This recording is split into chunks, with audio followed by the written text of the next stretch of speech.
yung infallibility, walang mali ang Biblia. So, sa chapter 2, napag-aralan natin ang banal na Trinidad. So, the Trinity, ang Diyos ay isa, subalit pinahayag niya ang kanyang sarili sa tatlong persona, ang Ama, ang Anak, at ang Espiritu Santo.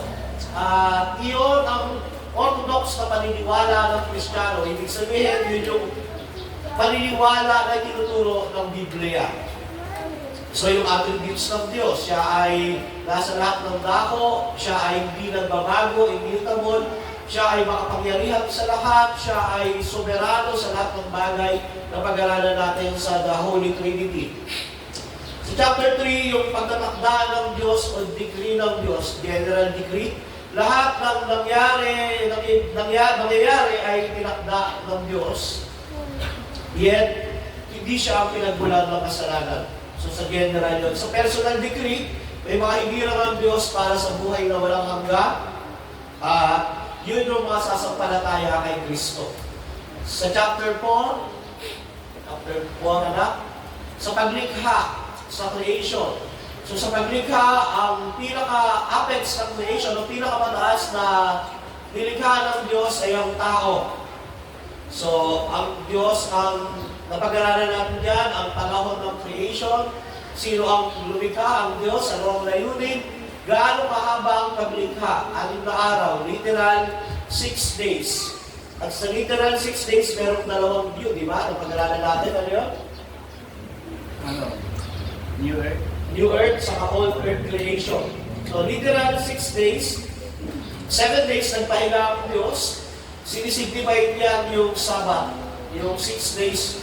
So, tayo, sineselebrate natin ang Lord's Day, yung fulfillment ng Sabbath. So, apex of the creation, yung tao, gawa sa imahe ng Diyos. Imago Day. Ibig sabihin, tayo ay created sa image sa kanyang mind, will, emotion, meron tayo yun. So, napag-aralan din natin yung state of man, bago yung apat na kalagayan ng tao, mamaya pag-aaralan natin yun. So, yung balance of creation, yung pakipagtipan ng Diyos sa tao. So, pagkatapos ng creation, yung providensya ng Diyos, pinagumpamahalaan ng Diyos, ang lahat ng meron sa mundong ito. God governs the physical universe, the creation, the events, yung mga nangyayari sa human history, lahat yun ay under ng kapamahalaan o providensya ng Diyos. Kahit yung maliit na detalye, walang aksidente, lahat yun ay under ng providence ng Diyos. Kahit yung action ng tao, pero hindi ang Diyos ang author ng sin. Kahit yung simple action ng tao ay under ng sovereignty ng Diyos, yet hindi siya ang umilit para magkasala ang tao. So, napag-aralan natin yan. Chapter 6, the fall of man, at yung kaparusahan dito, pagpasok ng kasalanan, through Adam and Eve, pagpasa ng kasalanan sa lahat ng salinlahi at yung realidad ng kasalanan. Pang-pito, pag-aralan din natin yung tipan ng Diyos, yung pakipagtipan ng Diyos sa kanyang nilikha. Kahit napakalayo ng agwat ng tao at ng Diyos, yung creation and creature, creator and creature distinction, sa biyaya ng Diyos, nakipagtipan siya sa kay Adan. So alam natin na bigo yung tipan na yan at ang Diyos ay gumawa ng bagong tipan, yung covenant of grace o yung sa New Testament, yung fulfill yung kamatayan ni Kristo, pero ito ay nakaugat sa covenant of redemption. So, ilan ang covenant? Ito? Hindi. Final covenant yung magbawa kay Noah, kay Abraham, kay Moises, kay David. So, yun ay mga under ng covenant of grace. Pangwalo, na pag-aralan natin si Kristo bilang tagapamagitan, na nag-iisang tagapamagitan, siya ang ating propeta, guro, siya ang ating pulis, tagapamagitan at natatanging pag-asa para sa kaligtasan, hari, bilang king, defender, and ruler, tagapagtanggol at tagapangulak. So ang mga tao na sumasampalataya kay Kristo ay regalo ng Ama At si Kristo ay regalo sa kanila. A gift from God. Christ, God's people are Christ's gift from God. So, si Jesus ay nag-iisang Kristo, isang persona, pero sa kanyang pagkakalikasan, anong meron? Tao. Siya ay truly man. At the same time, siya ay truly God. A very God and a very man. Yung tinatawag natin na hypostatic union. Si Kristo ay tunay na Diyos, tunay na tao, pero isang persona. One Christ. Naligtas tayo nung persona ni Christ. So, si Kristo ay puspos ng Espiritu Santo nung siya ay maging bumaba rito sa lupa at ang layunin ay maging tagapamagitan. Si Kristo ay hindi self-appointed, tinawag siya para sa opisina ng pagiging propeta, pari at hari. At balang araw, darating si Kristo para hukuman ang mga tao at amahin. So ang mga nasa lumang tipan ay naligtas sa pamamagitan ng pagtingin kay Kristo through the means of tinatawag natin na mga sacrifices, pero lahat yun ay sumisimbolo kay Kristo. At chapter 9 na po ang ating pag-aaral.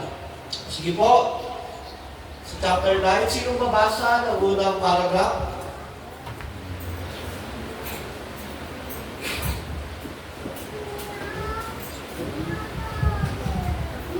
Binigyan ng Diyos ang kalooban ng tao ng likas na kalayaan at kapangyarihang gumawa ayon sa kanyang pagpili, na ito ay hindi pinipilit o sa pamamagitan ng anumang pangangailangan ng kalikasan, ay nagpapasyang gumawa ng mabuti o masama.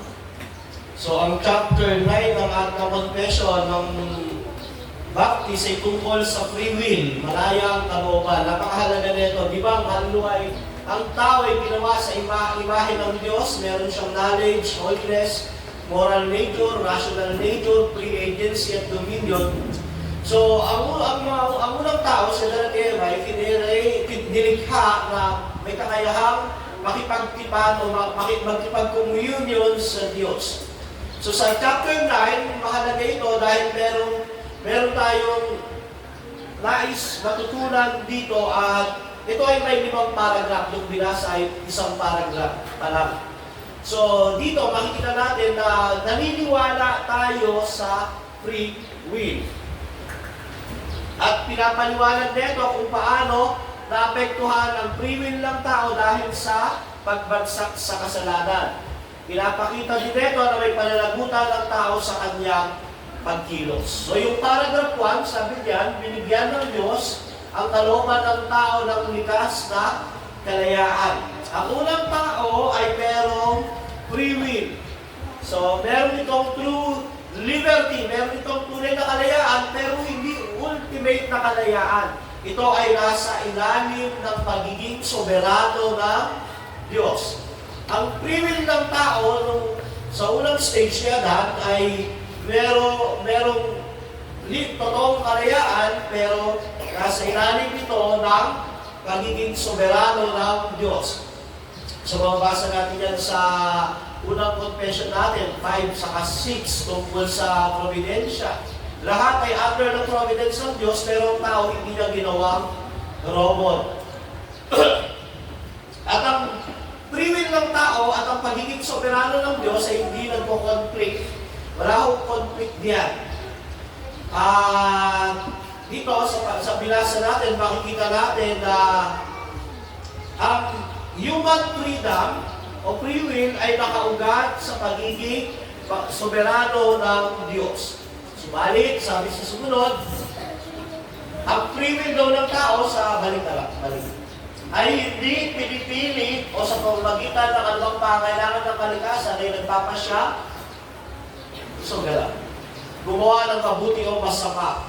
So, ang free will ng tao ay malaya, subalit under ng sovereignty ng Diyos. Yan yung kalagayan ni Adan at ni Eva.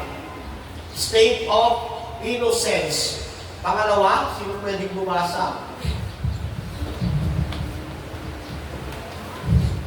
Ang tao sa kanyang kalagayan sa kawalang kasalanan ay may kalayaan at kapangyarihan loobin ang gawin ang mabuti at kalugod-lugod sa Diyos. Ngunit hindi pa matatag na maaari siya ay mahulog mula roon.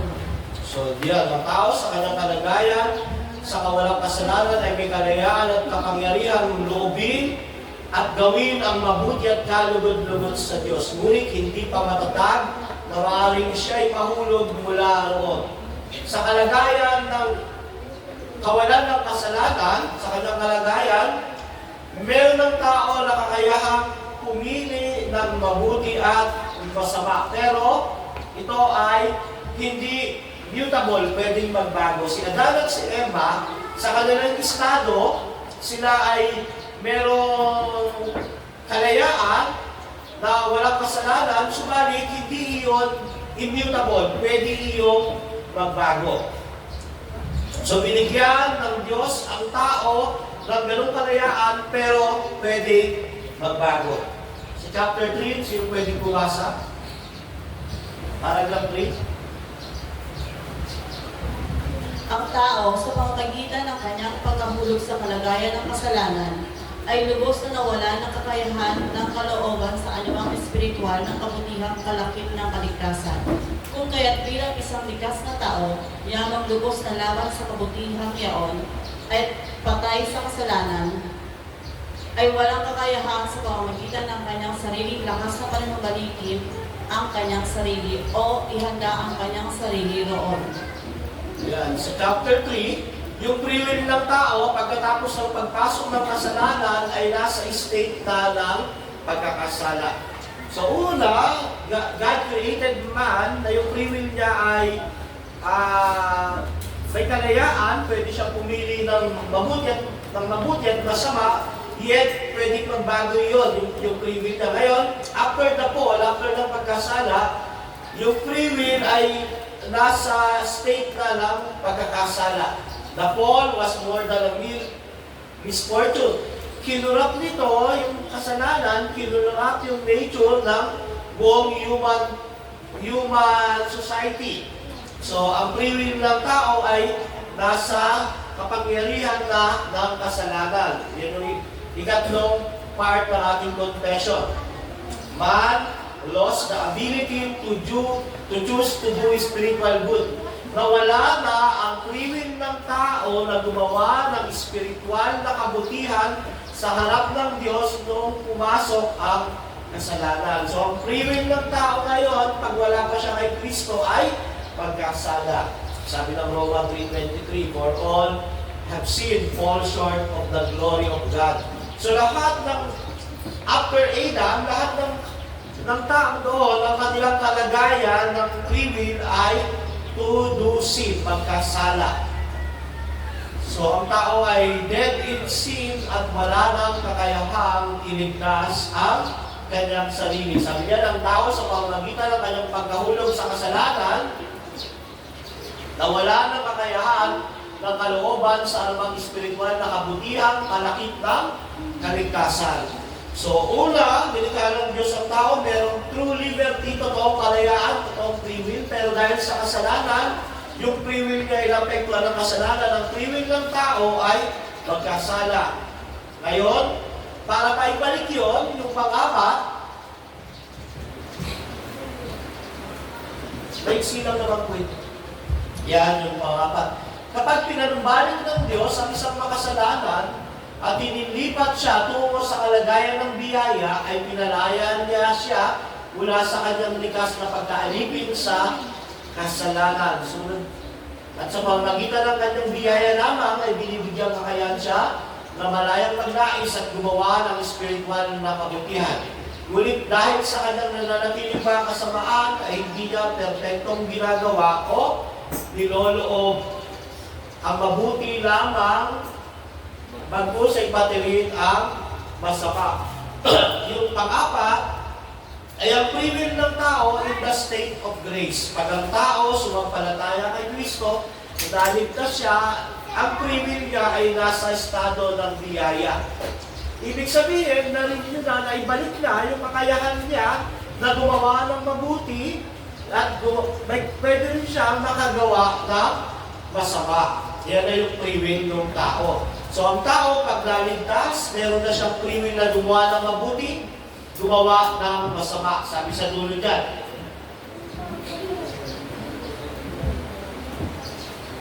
O nilolob ang mabuti lamang, bagkus ay pati rin ang masama. So ang tao po, sa kanyang free will, sa estado ng biyaya, kahit na kay Kristo na siya, makakapili niyang gumawa ng mabuti sa harap ng Diyos, pero may kakayahan pa rin siyang makagawa ng hindi mabuti.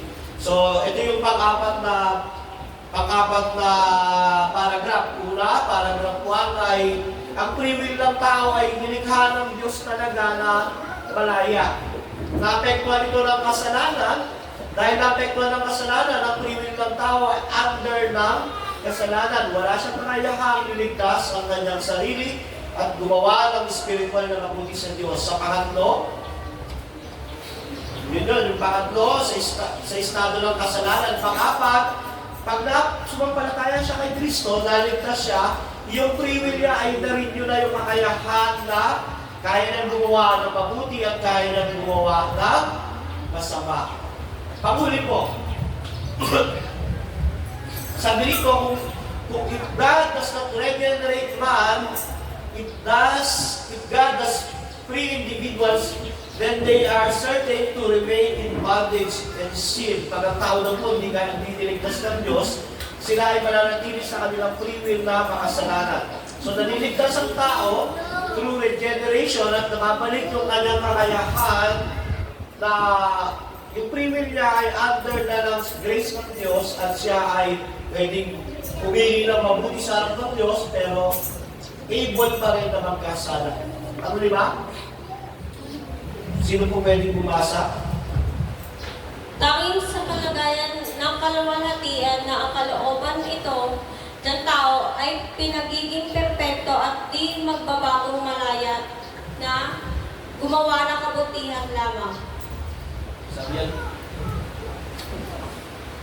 Chapter 5, tanging sa kalagayan ng kaluwalhatian na ang kalooban ito ng tao ay pinagiging perfecto at di magbabagong malaya na gumawa ng kabutihan lamang. Dito, ang free will ay nasa state ng glory. Pag ang tao na kay Kristo ay namatay tapos nasa buhay na walang hanggan na siya, yung free will niya ay wala nang kakayahang magkasala. Dito lang nagiging perfecto ang free will ng tao sa eternal life. Free will in the state of glory. It's ultimate immutability. Hindi na nagbabago ang free will ng tao pag sa buhay na walang hanggan. Wala na siyang kakayahang gumawa ng kasalanan. So ang langit po ay lugar ng perfection. Wala nang kasalanan. At doon nakatira ang Panginoong Jesus sa yung eternal life. At ang heaven ay dwelling place ng mga hinirang ng Diyos. So yun ang hinahanap ng mga Kristiyano. Ito yung summary ng ating pag-aaral. Pakita nga pa. Chapter 9, yung paragraph 9, yung summary 9. Kapulit-walit ka lang yung pag.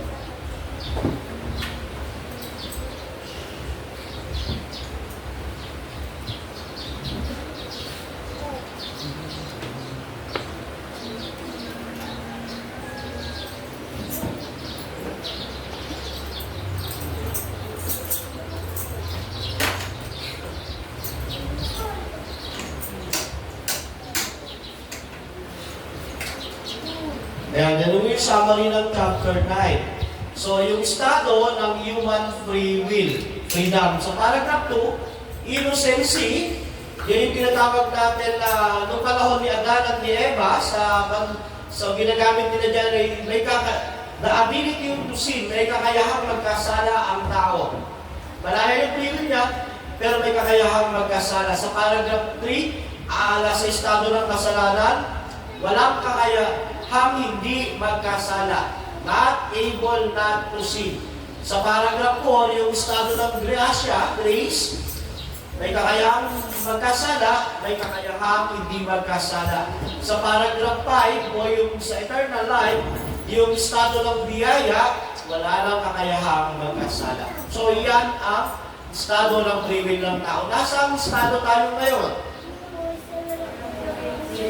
Sa state of grace. We able to sin and we are not able to sin and not able to sin. May kakayahan tayo hindi magkasala, may kakayahan tayo magkasala. Sa mga taong wala kay Kristo, anong paragraph ang estado ng kanilang free will? Sa sin, not able na to sin. Wala silang kakayahang hindi magkasala. Tama. Ang wala kay Kristo, ang free will lang niya ay magkasala. Dahil iyon ang kanyang kalagayan. Parang mababago lang ho yung kalagayan niya. Pag sumampalataya siya kay Kristo, may babalik yung able to sin, yung able to sin and not able to sin. Kaya mga kapatid, pag ang tao wala kay Kristo, hindi siya magiging kalugod-lugod sa Diyos kahit anong kabutihan ng kanyang ginagawa. Ito ay maruming basahan lamang. Pag na kay Kristo na siya, ang free will niya ay pwede siyang pumili. May choice siya na gawin yung mabuti at yung masama. At tayo, ang inaasahan natin yung state of glory ng ating free will, yung wala lang kakayahang magkasala.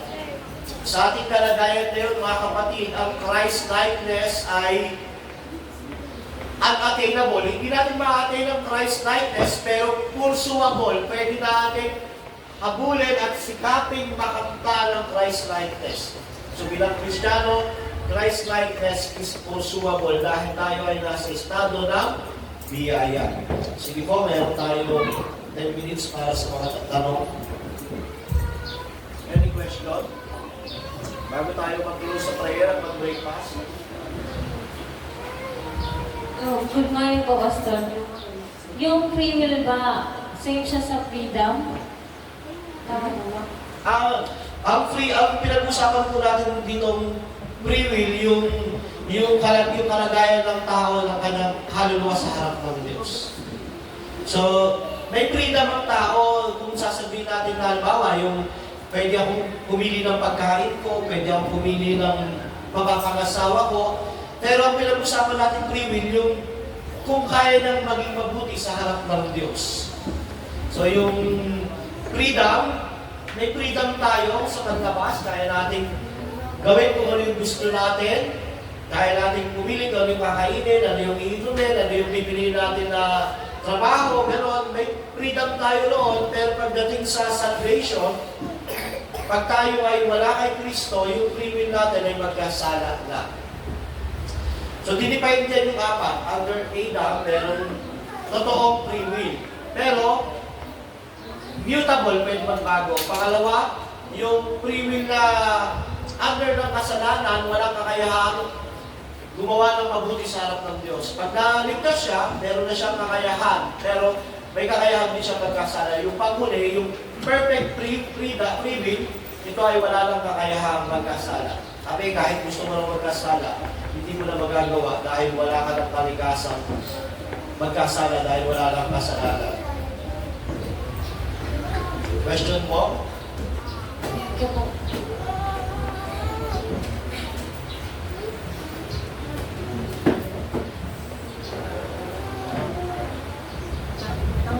Sige po. Kaya, yung mga angel ba may ganyan? Di ba nagkasala rin sila? Ang mga angel ba ay may free will? Ang angel ay free moral angel. Ang angel ay may free will, kaya nga di ba nagkasala sila? Si Lucifer, nagkasala dahil meron siyang kalayaang piliin yung mabuti at masama. Pero I believe ang angel ay walang perfect na kagaya nung walang kakayahang magkasala. Hindi ko ba ito naaral, medyo mahirap yung tanong. Base lang sa aking pagkaunawa sa Bible. Ang mga angel, meron silang free will, pero hindi sa state ng glory na wala silang kakayahang magkasala. Kaya si Lucifer, na nag-rebel sa Diyos, dahil yung free will niya ay choose good and evil. Ang mga angel, wala silang pinadalang tagapagligtas. So, magpapalag ng mga tao, merong pinadalang tagapagligtas sa atin ang Panginoong Jesucristo. At ang free will natin na under state of glory dahil ito kay Kristo. Dahil tinalo niya ang kasalanan. Pero aaralin itong mabuti kasi mahirap yung tanong eh. Pagdating sa mga angel, hindi ko masyadong... Another, any question pa po?